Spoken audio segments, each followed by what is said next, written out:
জামায়াতে ইসলামীর আমির ডাক্তার শফিকুর রহমান বলেছেন, আমরা একটি বৈষম্যহীন মানবিক বাংলাদেশ গড়তে চাই, যেখানে কোনো হানাহানি থাকবে না, বিভেদ বিচ্ছেদ থাকবে না। আমরা আল কোরআনের আলোকে একটি সমৃদ্ধ সমাজ গড়তে চাই। শুক্রবার রাত 9টার দিকে জামায়াতে ইসলামী সোনাইমুড়ি উপজেলা শাখার উদ্যোগে সোনাইমুড়ি বাইপাস চত্বরে আয়োজিত পথসভায় প্রধান অতিথির বক্তব্যে তিনি এসব কথা বলেন। ডাক্তার শফিকুর রহমান বলেন, দেশের জনগণ যদি আমাদেরকে সার্বিক সহযোগিতা করে তাহলে আগামীর বাংলাদেশ হবে কোরআনের বাংলাদেশ।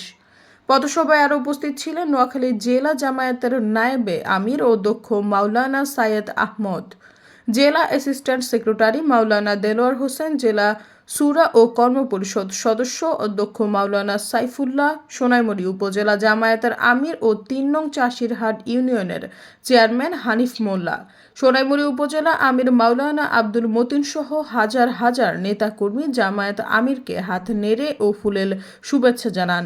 সৈয়দা ফারিয়া, সমযোগ।